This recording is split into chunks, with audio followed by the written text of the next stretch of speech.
জনাবে মুহাম্মদুর রাসূলুল্লাহ সাল্লাল্লাহু আলাইহি ওয়াসাল্লাম মসজিদে নববীর ভিতরে একটা খেজুর গাছের উপরে বসে অথবা খেজুর গাছের উপরে খেজুর গাছের সঙ্গে হিলান দিয়ে আল্লাহর নবী সাহাবীদের উদ্দেশ্যে খুতবা প্রদান করতেন। কিন্তু সময়ের বিবর্তনে মুসলমানের সংখ্যা যখন বেশি হয়ে গেল, মসজিদে নববীর জায়গা বড় ছোট হয়ে গেল, কোন কোন সাহাবীরা বিশ্ব নবীর খুতবা এবং আল্লাহর নবীর চেহারা দেখতে পাইত না। এমন সময় একজন আনসার সাহাবী সহিহ বুখারীতে আসছেন, মহিলা অথবা পুরুষ, আল্লাহর নবীর সামনে দাঁড়িয়ে গেলেন, ইয়া রাসূলুল্লাহ, ইয়া হাবিবাল্লাহ, আপনি যদি অনুমতি দেন তাহলে আমি আমার একটা গোলাম আছে, যেই গোলাম হলো একজন কাঠমিস্ত্রি, আমি আমার এই গোলামকে দিয়া একটা সুন্দর কারুকার্য নকশা বিশিষ্ট একটা মিম্বার কাঠ দিয়ে সুন্দর করে স্থাপন করে মসজিদে নববীর ভিতরে দিতে চাই। আল্লাহর নবী বললেন, ও আমার সাহাবী, তোমরা যদি ভালো মনে করো তাহলে ব্যবস্থা করো।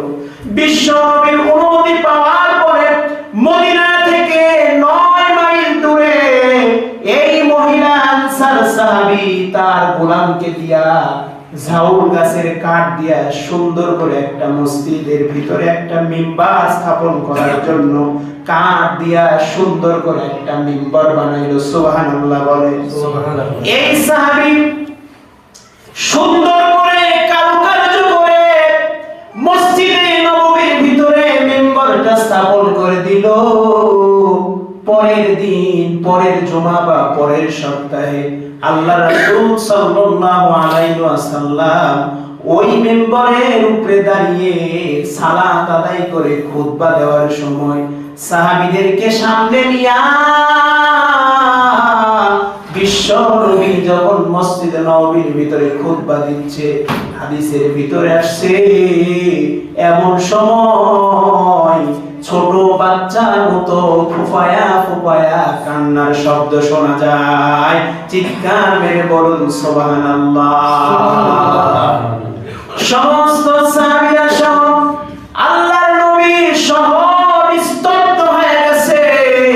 এই কান্নার শব্দ কোথায় থেকে আসে জানতে চাই, এই কান্নার উৎস কোথায় থেকে আসে দেখতে চাই। এমন সময় তাকিয়ে দেখে ওই যে বিশ্ব নবীর সংস্পর্শে থাকা খেজুরের খণ্ড গাছের টুকরা, এই গাছের টুকরা থেকে মানুষের বাচ্চার মতো ফুপায়া ফুপায়া কান্নার শব্দ শোনা যায়। সুবহানাল্লাহ। আল্লাহর নবী সহিহ বুখারীতে লিখছেন, আল্লাহর নবী মিম্বর থেকে নামিয়ে এক দৌড়ে খেজুরের টুকরার খণ্ডের কাছে গেছে। এরপরে বিশ্ব নবী 2 হাত দিয়ে খেজুরের গাছটা বুকের সঙ্গে জড়ায় নিয়েছে। ডাক দিয়ে বলে, কেন কেন এমন করে কান্না করো, কেন কান্না করো?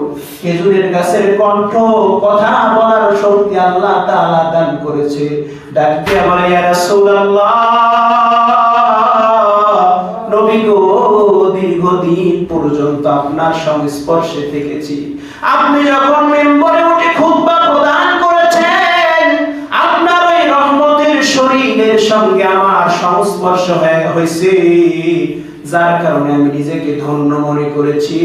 কিন্তু আজকে যখন মসজিদে নববীর ভিতরে নতুন একটা মিম্বর হয়ে গেল, তার মানে এখান থেকে বোঝা যায় আজকের থেকে চিরদিনের জন্য আমি আপনার থেকে পৃথক হয়ে গেলাম। এই বিরহ আর বেদনা সহ্য করতে না পেরে আমি কান্না করি। আল্লাহ নবী ডাক দিয়া বলে, খেজুরের গাছ, কান্না করো না।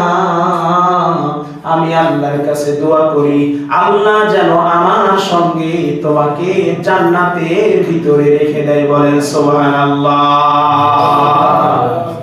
এরপর বিশ্ব নবী সাহাবীদেরকে ডাক দিয়ে বললেন, ও আমার সাহাবীরা রে, তোমরা একটা কাজ করো। কি করো? বলে, আমার হুজরা থেকে মসজিদে নববীর যে স্থানটা হলো রিয়াদুল জান্নাত, জান্নাতের বাগান।